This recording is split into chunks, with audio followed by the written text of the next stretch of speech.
नमस्कार, good morning. कशा आहात तुम्ही? आहेत ना सर्व ठीक? तर मी जयश्री आपलं सर्वांचं स्वागत करते माझ्या यूट्यूब चॅनलवर. पुन्हा एक छान छान नवीन व्लॉगमध्ये. तर माझी सुरुवात झाली. गॅस इंडक्शनवर ठेवलेला शिट्टी निघत आहे. हे ठेवलंय वाटाणा. पिवळे वाटाणे खाल्लेत का? पिवळे वाटाणे ठेवलेले आहेत आतल्या साईडला. आणि आता मी बसलेली आहे. हो का, पत्ताकोबी एक आठवडा झाला अशीच आहे म्हणून पत्ताकोबी बारीक अशीच चिरली, म्हणजे कापली आणि सोलून घेतलं. 2-3 पेजेस वरचं अशी लेअर सोलून घेतली, 3-4 लेअर. आणि त्यानंतर का नाही, आता लसूण खराब होतं बरं का मग आहे ना, तर लसूण सोलत बसलेली आहे. झोपलेत गायू पिलू सोनू, तिघं पण झोपलेली आहेत. तर आता मी कपडे म्हणजे घेऊन आता बसलेली आहे. मला का नाही लय हसा येते. कालचा व्हिडिओ बघितला ना, तर मला असं वाटतंय गोळ्या घेतल्या बरं का मी आत्ताशी जस्ट गोळ्या घेतल्या, कारण सकाळी सकाळी गोळ्या घ्यायला सांगितलं. आणि ह्याच्यात पण आहे बघा पत्ताकोबी. 3 कांदे सोलून घेतले, टमॅटो वगैरे टाकून मी बनवणार आहे. पिवळ्या वाटाण्याची चवच चांगली असते बरं का. पिवळा वाटाणा खाऊन बघा. सोनू पिलूला गायूला आवडते, तिघाला पण. तर पिवळे वाटाणे शिजायला टाकलेत, रात्री भिजत ठेवलेले. आणि आता मी लसूण सोलते. ठीक आहे. तर काल मी सगळं क्लिअर करून टाकलंय. मला वाटतंय की मी सोनू पिलूला पण असेच मोठे केलेत, तर आजपर्यंत ती दोघं हसतेत म्हणून मी बहुत प्यार प्यारे सिखात ना. तर त्याच्यावर कमेंट पण कशा आहे, परवाच्या व्हिडिओवर लय हसायचं आहे माहिती आहे का. तर हे खरंच फुजी साहेबांना माहीत नाही, आपण हे गायू करते हे सगळं माहीत आहे. ठीक आहे. गायू जी पोटावर दिवसभर तुम्हाला व्हिडिओ टाकीन चोरून बनवून पिलूला सांगून, दिवसभर रात्रभर किती. तर काल तरी सापट पण मारली की शिव गप, थंड लागते तरी सोडत नाही, काय शिवून देत नाही. कुठं भांडी घासत असली पूर्ण भिजलेली तरी पण मुंडी घालती त्याच्यात, कानात पाणी बिनी जाईल म्हणते तरी ऐकना. मग प्रेमाने सांगितले नाही, मग जोरात आरडली तशी नाही ना, मुझे देख नाही ना. म्हणजे ती लय म्हणजे काम करते. जसं सोनू पिलूनी पण असंच केलं. मला वाटतंय 3 मुलं असली, चौथं असलं, 5वं असं बाळाला म्हणजे पोटात आहे म्हणून मुलांना मोठं करणं हे चुकीचं नाही. आणि ते काय खरं नसतं, पण मुलांच्या असं खूप छान प्रभाव पडतो. अभ्यासात चांगले होते आणि परत ना खाण्यापिण्यात पण हुशार बनतात. कारण माझी गायू माझ्या पिलू सोनूवरनं मला माहित आहे, गायू इतकी आता वाच म्हटले ना, नाही म्हटली ना तो ठीक है, पोएम नहीं बोल रही, नहीं आप सुनाऊंगी नहीं, और वो बेबी आएगा ही नहीं, छचुनी आप छोटा वाला. मग ती इतक्या जोरानं गाणं म्हणते ना, लगेच रीड करून घेते. संडे मंडे ना तिनं 10 मिनिटात, संडे मंडे ट्यूसडे वेनसडे हे आठवड्याचं का नाही, पूर्ण आठवड्या दिवस पूर्ण म्हणजे 10 मिनिटं पण नाही लागली तिनं रीड करायला. मग एवढं चांगलं जर वाटत असेल म्हणजे शिकवण्यात खाण्यात, म्हणजे ती इतकी म्हणजे खाल्लं नाही ना तिनं, नहीं नहीं तर म्हटलं ना, नहीं रहने दे, फिर सचुनी को भी नहीं खिलाएंगे, आप सुनाएंगे भी नहीं, नहीं उसको बड़ा हो नहीं करेंगे, बाहर नहीं जल्दी आएगा. तर लगेच खाती, दे दो दे दो दे दो अशी करते. तर तुम्हाला मला म्हणते आपको 10 बच्चे के लिए अलाउड है क्या? अरे बाबा हाँ अलाउड है, 10 नहीं 20 जितने भी होए, 50 भी हो जाए तो अलाउड है. हां, आता काय सांगायचं. आम्हाला तो सर्वांना माहीत आहे. हे काय 2च मुलांना गव्हर्नमेंटला हे असतं परमिशन, गव्हर्नमेंट सर्व्हिसवाल्यांना.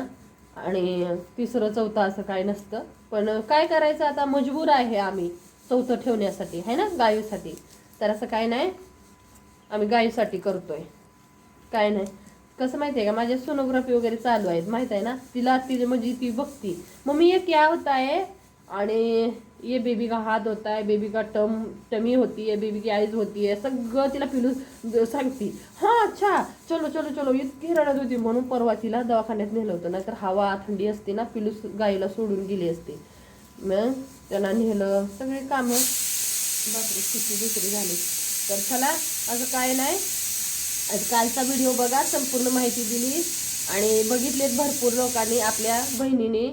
आणि भरपूर असे कमेंट पण आहेत. काही का नाही, मुलांसाठी कधी वाईट परिणाम होऊ त्यांच्या डोक्यावर मनावर असं कधी करत नाही, चांगल्यासाठीच करते काही. ठीक आहे, तेच आहे माझ्यासाठी पण. 4थं म्हणण्यात काय, आता आता विचार सगळ्यांचे एकसारखे नसतात, पब्लिकचे पण आहे ना, त्यामुळे त्यांचे म्हणणं मांडतात. तर आता का नाही, चला मी सोललेत, माझ्या लसूण पण सोलून जाऊ शकता. लसूण एवढा सोलला एका भाजीची, म्हणजे एका भाजीचा दुसरा अजून एक आणते सोलायला. तर चला आता जाते किचनमध्ये आणि या तुम्ही पण खायला. लय आता नको वाटतंय थंडीचं. हे बघा आम्ही हिटर तापत शेकत बसलेले असते. काय करणार आहे, नको नको वाटतंय नाही. काय करू सांगा. हो का, इकडं आम्ही इकडचा रूम मधलं तुम्हाला एक सांगायचं आहे. इकडे चालू आहे का, काय नाही येत, कोण नाही. आता म्हणजे सगळे रमू बंद करून ठेवलेले असते. खूप सारे कपडे काल शिवून माझे रेडी आहेत. केस टांगते. ओके, हो नो, तरी पण ऊन पडतंय आहे का नाही, ऊन पडतंय. आता तुम्हाला एकच ड्रेस याचं सांगते, बाकीचं खूप सारे शिवलेत ते नाही, परत दाखवते है ना. हे सगळं परत दाखवते, तुम्हाला ब्लाऊजचं सांगते. आणि तुम्ही पण कमेंटमध्ये सांगा. हा ब्लाऊज आहे बघा, लय छान आहे. कलर असा का दिसतोय बरं, कलर कसला आहे तुम्हाला दाखवते बॅक करून, पण कलर मस्त आहे. तर हा मी शिवून रेडी केलेला आहे. तर हे बघा, हा ब्लाऊज मी शिवला, ठीक आहे. हे बघा शिवला, क्रॉस वगैरे बॅकचं बघा असा. मी हे 2-3 महिने झालं कस्टमरने दिलेला आहे मला, 2-3 महिने झालं. आणि तिला म्हटलं तू घेऊन जा बाई, असल्या साड्या खूप येतात, कारण सगळ्या चांदणी चौकला जाऊन घेऊन येतात म्हणून का नाही, सगळ्यांना आवड ह्याच्यातलीच असते. आणि सगळे तिथले असल्यामुळे का नाही, कोणाला आवडते अशीच, म्हणजे मिळती जुळतीच असतात आणि अशीच असते. त्यामुळे मी म्हटलं तुझं 2-3 महिने झाले कपडे पडले, तू घेऊन जा समोरच्या. तर म्हणली नाही नाही मॅडम शिवायचं आहे, तुझ्यापाशी ठेव. मी म्हटलं ठीक आहे बाई, ठेवलं. एवढे सारे कपडे येत राहतात, म्हटलं चेंज बिन बळणं आपल्यापाशी कशाला ठेवायचं, शिवबाई कुठं तरी नाही तर गावाकडे घेऊन जा, जे त्याला देऊन टाकलेलं ठीक असतं. 3-4 महिन्याचं लईच देऊ होते, कुठं आपणच ठेवून टाकलं तर का नाही म्हणली. तर आली बरं का दुसरा ब्लाऊज घेऊन, डिझाईनचं काढ म्हणती, डिझाईनचं, आणि म्हणती 10-5 रुपये चांगला आहे. मला सांगा 10-5 रुपयामध्ये डिझाईन लेस इथं 35-40 रुपये नॉर्मल लेसची किंमत आहे मीटरवर, 35-40 रुपये. तर मला म्हणती की 5-10 रुपये ठीक आहे. मी म्हटलं ही घे. कोमलताई होत्या बघा, कोमलताई फोनवरच होत्या. कोमलताईने ऐकलं, म्हणली जयश्रीताई तुमच्या ब्लाऊजनी ड्रेसची मी शिलाई बघते, तुम्ही इतकं छान शिवताना, माझं तर मी बघतच राहते. एवढं जर सुंदर शिवत असला, हीच एकटीच नाही तर सगळी आपली मराठी ताई दुसऱ्यांना माहीत आहे मी कशी शिवते, प्रोफेशनल आहे, असं नाही की नॉर्मल असं. तर का नाही तिला म्हटलं, कोमलताई पण म्हणत होत्या, मी जर असं असते का नाही पळवलं असतं. मी किती वेळ म्हणते, कोमलताई पण ऐकतात. तिला म्हटलं जा घेऊन 50 रुपयामध्ये शिवून घेऊन ये तू, 10-20 रुपयामध्ये फुकट शिवून घेऊन ये जा. नाही आपी के पास शिल नाही भाई, मजबूर. माझ्या बरोबर अर्धा तास होती. मी म्हटलं ये देखो ये पकडो मॅडम, आप लेके जाना, कहा जा पे शिल नाही शिलो. अजून एक घेऊन आलेली, ही म्हणली ही परत ठेव आणि ती शिव डिझाईनवाला. मी म्हटलं ठीक आहे, डिझाईन कुठली म्हणशील ना, आवड बिवड तुझी सांग, त्याच्या मी शिवते, पण मी एवढं घेणार. म्हणते नाही ऐसे कैसे, बहुत हो जाता है यार, ऐसे 5-10 रुपया 15 रुपया ठीक है. हाँ म्हटलं ये क्या कोणत्या जमाने में जी रही हो. मी असंच म्हटलंय तिला, गॅस बंद करू, कोणत्या जमाने में जी रही हो.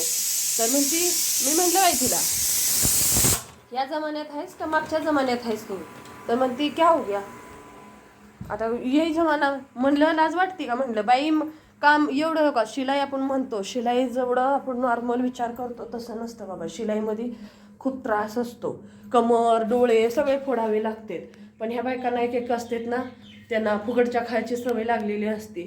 पण मी नाही, या अखर या त्यात होऊन करून मेहनत असते, आणि फुकटमध्ये कोण शिवून देणार आहे. तर 250 रुपये शिलाई आहे, आणि इथं बघा 700, 800, 900 रुपये आहे. आणि बायकांनी इथं काय केलंय, हो म्हणून शिवाय येतं म्हणून घेतात आणि खराब करू, नंतर माझ्याबद्दल माहीत होते येतात घेऊन. मी कशाला त्यांचं बरं ठीक करू, तुमचं तुम्ही करून घ्या. हे तर असं नाही, खूप शिवणारे आहेत पण सगळ्या बिघडवणारे. आता एवढं कुणा आला तरी एखादीला चांगलं येईल ती, पण एखादीचं आजपर्यंत माझ्याकडे आलेत ना, आपल्या मराठीतांचेच हे व्हिडिओ माझ्या बघतात. खूप लोकांचं माझ्याबद्दल माहीत नसल्यामुळे त्यांनी कुठं कुठे टाकले, एवढे खराब त्यांचे केलेत ना. खूप ताई म्हणतात आमच्या घालण्याच्या पण लायकीचा ब्लाऊज ठेवला नाही. तर बाई मी म्हणते माझ्याकडे का बिंदास टाका, डोळे बंद करून विश्वास ठेवून, बाकींच्याचं मला माहीत नाही म्हणते. तर चला 250 रुपये आणि 10-20 रुपये, तुम्हाला 10-5 रुपयामध्ये तुम्ही डिझाईन काढून घेता का हे नक्की सांगा कमेंटमध्ये, ठीक आहे. लेस आहे 35-40 रुपये मीटर. आणि 1 ते 1.5 मीटर जाते थोडीशी, म्हणजे मटक्या गळ्याला पण, कारण रुंदीला असतो. तर तुम्ही सांगा बरं, होत आहे का 5-10 रुपयामध्ये? नक्कीच सांगा, ठीक आहे.